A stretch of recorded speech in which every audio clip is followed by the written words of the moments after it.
First person is a highly versatile point of view, and its limited scope is both a blessing and a curse. Let's explore the nitty-gritty details of what writers can accomplish through this perspective. It's obvious that first person can be a powerful tool for establishing an immediate emotional connection with the reader. The audience is granted access to the protagonist's innermost thoughts and feelings. Readers view the world through that character's unique lens, as if they're hearing a story told by a close friend. In the case of likable characters, their emotions often guide the audience's reaction. Their happiness is your happiness. Their sorrow is your sorrow.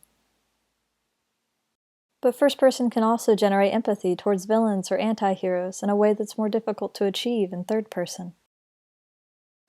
As one perceptive reader phrased it, by placing you in the criminal's shoes, the authors generate ambivalence and twist our emotions, rather than letting us simply dismiss and disgust. First person is also great to use when you have a character with a strong voice and an interesting perspective on life, such as someone on the autism spectrum. The writing style reflects the attitudes of the protagonist and provides constant characterization. Oftentimes, the tone is set within the first line. Take a look at the opening of Emma Donohue's novel, Room, which is told from the perspective of a young boy who is isolated from the outside world. Today, I'm 5. I was 4 last night going to sleep in wardrobe, but when I wake up in bed in the dark, I'm changed to 5, abracadabra. Now compare that to the opening of Andy Weir's debut, The Martian. I'm pretty much fucked. That's my considered opinion. Fucked. Then take a look at Humbert Humbert's first words in Vladimir Nabokov's classic, Lolita, told from the perspective of a poetic pedophile. Lolita, light of my life, fire of my loins, my sin, my soul. If you're itching to experiment with your style, consider writing from a first-person perspective of someone with vastly different opinions than your own. Maybe you want to write from a Jewish tattoo artist's point of view, or an old couple living in the Alaskan wilderness. If you have little personal experience with that perspective, find online forums or blogs where people share anecdotes about those lifestyles, watch documentaries, and read memoirs. You could even interview people who have had those experiences, or do field research by taking classes or in-person tours. Your goal as a writer is to portray those identities as authentically as possible. Another appealing feature of first person is the potential for unreliable narrators, wherein the protagonist skews the reader's interpretation of the actual events or outright lies about what happened. All narrators are biased to some extent, but authors who want to intentionally create an unreliable narrator will drop hints, often by creating contradictions between what the protagonist says and what they do. For example, a narrator might claim he's a genius and his classmates are all idiots, but when the reader finds out he's the only student who failed the exam, that makes us question the validity of the narrator's claims. You can convey these contradictions through multiple perspectives as well, by having different characters interpret the same incident in completely disparate ways, which is known as the Rashomon effect. It's named after Akira Kurosawa's film Rashomon, in which 4 suspects, witnesses, and surviving victims of a murder give contradictory accounts of the incident. Right now, a dozen examples of books and movies with unreliable narrators are probably whizzing through your head. Unreliable narrators can be both fun and frustrating for readers, as they add another layer of tension and mystery to the story. Literary critic David Lodge suggests that the point of using an unreliable narrator is indeed to reveal in an interesting way the gap between appearance and reality, and to show how human beings distort or conceal the latter. This need not be a conscious or mischievous intention on their part. In other words, unreliable narrators don't always lie on purpose. They may actually believe their own distorted view of reality. For writers, unreliable narrators are an opportunity to explore the deeper aspects of a character's personality, as well as the eccentricities of the human mind. With first person, there are also many different forms with which to present your story. Characters might speak through a diary, a memoir, a series of letters, or even interviews, or any combination of media. This allows you to create the illusion of reality, as Jan Martel does in Life of Pi, which features a fictional author's note explaining how Pi's story came to be. When I read this book many years ago, this opening cast doubt on whether or not the story was fact or fiction. I had to double-check the book's Wikipedia page to be sure. In Life of Pi, the fictional author acts as a peripheral narrator, occasionally adding his own commentary to Pi's story, which contributes to the book's larger themes about truth and storytelling. Thus, the narrative structure you use not only makes the story more engaging, but it can also help you emphasize important themes. So those are a few of the primary advantages of using first person. It allows you to establish an immediate connection, explore unique perspectives, enjoy unreliable narrators, and experiment with different narrative structures. Nevertheless, there are several limitations to first person. For one thing, it's difficult to execute successfully. Your character needs to have a captivating voice, and they shouldn't sound like an echo of the author. It can be hard to limit yourself to only the word choices or descriptions that particular character would use, so first person often involves writing outside of your comfort zone. In addition, unlike with third person, you're often limited to one character's worldview. You can only see what your main character sees. Say Mary is our narrator and Bob is a secondary character. If Bob leaves the room to poison Mary's tea, the reader only finds out when Mary does. The author can drop hints. Perhaps Bob is a little too insistent that Mary drink the tea, but this approach can't create the same sense of dramatic irony as third person, wherein the reader knows something that Mary doesn't suspect. You could switch between different first-person perspectives in these situations. However, you generally can't include more than 2 or 3 narrators without the voices sounding too similar, or the reader forgetting who's who. Then again, William Faulkner's As I Lay Dying features 15 different first-person narrators, so these kinds of rules are always meant to be broken. Another common problem with first-person writing is that many sentences begin with I, which can be tedious to read. To avoid this, you can eliminate filter words that stand between the narrator and the reader, especially when it comes to sensory experiences. This includes words like felt, saw, heard, watched, noticed, and thought. Look at this example sentence. I heard the door slam shut and I felt my heart skip a beat. Instead, you could write, the door slammed shut and my heart skipped a beat. This makes your writing tighter and the scene more immediate. Here's another. I smelled bread baking and it made me hungry. A revised version with added details. The sweet scent of Hawaiian rolls wafted through the air and my stomach gurgled. This revision also involves the basic showing versus telling principle. Rather than simply telling the reader that the character is hungry, use an action that shows the character is hungry. When writing in first person, it can also be hard to incorporate descriptions. If the narrator is encountering new places or people or recounting a story to the audience, then this isn't much of a problem.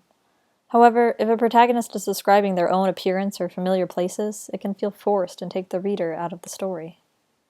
This is what gives rise to the cliché of a character examining themselves in a mirror, which is best avoided. Here's an atrocious example. I examined my long raven hair and the reflection, and bright blue orbs blinked back at me. Don't do this. You can make these descriptions sound more natural by having other characters comment on the main character's appearance. Your eyes are so blue I could just gobble them up. Or by having the protagonist note a change in a familiar place.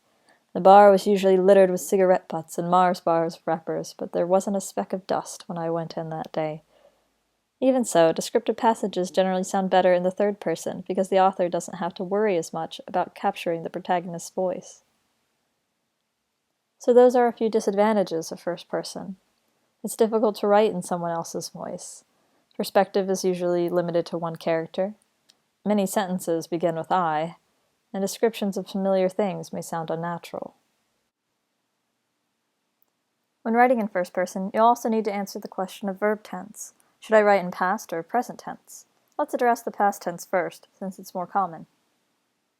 In first-person past tense, the story is often presented as a retrospective. The narrator is telling us their story after the fact, and they may even talk directly to the audience, as Jane Eyre does, stating, "Gentle reader, may you never feel what I then felt." Many classic novels use the retrospective format, such as To Kill a Mockingbird and The Catcher in the Rye. You'll find the retrospective style in popular fiction as well, like The Book Thief, which is narrated by Death, who is looking back on the story of a girl he watched grow up during World War II. At one point, he even tells the reader, "I'm spoiling the ending not only of the entire book, but of this particular piece of it." Sometimes the audience is not the real-world reader, but other characters within the book itself, such as in The Canterbury Tales and The Name of the Wind, making the story one long piece of dialogue. Quoth, the hero of Patrick Rothfuss's novel, tells his listeners, "I have talked to gods, loved women, and written songs that make the minstrels weep. You may have heard of me." Some narrators aren't telling stories about themselves, but rather those of others. This narrator is sometimes called a peripheral narrator if they are part of the action, but not the focus. For example, The Great Gatsby is Nick Carraway's account of Jay Gatsby. Within the first page, he writes, "Only Gatsby, the man who gives his name to this book, was exempt from my reaction. Gatsby, who represented everything for which I have an unaffected scorn." Just as Carraway portrays Gatsby, so does John Watson portray Sherlock Holmes in Arthur Conan Doyle's short stories. The incidents are written from Watson's perspective, and here's one of the many things he has to say about Holmes. "He was, I take it, the most perfect reasoning and observing machine that the world has ever seen." In the modern BBC adaptation, John keeps a blog about Sherlock, but it serves the same purpose. To once again quote reader Andrew Lim, "The narrator plays a foil to another main character who is great in some way, distinctive or unusual. It can be more powerful to experience that greatness as an ordinary person in the aura." In both The Great Gatsby and Sherlock Holmes, the first-person narrators are creating physical artifacts. The book you are reading was created by them. Thus, in these types of retrospective stories, the characters are able to reflect on their past selves and foreshadow events to come. First-person present tense, on the other hand, is often used as the primary tense in novels where the narrator is constantly addressing some kind of reader, like in a diary, which might have a mix of present tense thoughts and past tense actions. One example is Jeff Kenny's children's series, Diary of a Wimpy Kid. "First of all, let me get something straight. This is a journal, not a diary. I know what it says on the cover, but when Mom went out to buy this thing, I specifically told her to get the one that didn't say diary on it." The use of present tense to show action happening in the moment is a much more modern phenomenon. You'll see it in best-selling novels like The Hunger Games, Divergent, The Time Traveler's Wife, and Fight Club. Present tense generates a sense of immediacy, and the reader experiences the events with the character, rather than hearing the story after the fact. Look at this quote from The Hunger Games by Suzanne Collins. "All the general fear I've been feeling condenses into an immediate fear of this girl, this predator who might kill me in seconds. Adrenaline shoots through me, and I sling the pack over one shoulder and run full speed for the woods. I can hear the blade whistling toward me and reflexively hike the pack up to protect my head. The blade lodges in the pack." Present tense can work well for stories that feature more heart-pounding action than introspection. Screenplays are written in the present tense, so it makes sense for books focused on visuals to imitate the feeling of a movie by using present tense. You can feel the influence of screenplay writing in Blake Crouch's sci-fi novel, Dark Matter. "My wife, Daniela, sits on the kitchen island, swirling her almost empty wine glass in one hand and holding her phone in the other. She feels my stare and grins without looking up from the screen." In addition, the combination of first person and present tense makes internal dialogue sound like the protagonist is voicing his thoughts aloud. "It'll be good to be home again. I'm thinking of starting up the gas logs. We've never had a fire before Halloween, but tonight is so unseasonably cold that after walking a mile in this wind, all I want is to sit by the hearth with Daniela and Charlie and a glass of wine." Unlike with past tense, the thoughts feel less filtered by time and reflection, resulting in an almost stream of consciousness effect. Present tense can also enhance a story's themes. Author Emma Darwin names disorientation as a feature of present tense. The stream of one thing after another after another after another suits any narrative where the point of view character is disoriented, and/or you want the reader to feel the same. The form of the narrative matches its function. However, many readers feel that present tense pulls them out of the story. It calls attention to itself because it's unfamiliar. In addition, present tense requires suspension of disbelief. The writer is asking the reader to believe that the story is happening in real time, which may make the reader too aware of the author's presence in the story. Ultimately, your choice of verb tense depends on personal taste, and some readers don't even notice one way or another. A side note about first person in terms of young adult fiction. First person carries a stigma in certain circles and is sometimes considered to be for amateurs, mainly because it's a popular choice for YA writers. In fact, many teen readers prefer first person, perhaps because they enjoy the ability to easily put themselves in the character's shoes. But as you've seen in earlier examples, it's clear that first person has been widely used in literary fiction for decades, if not centuries. Therefore, it is not your choice of perspective that matters, but how you use it.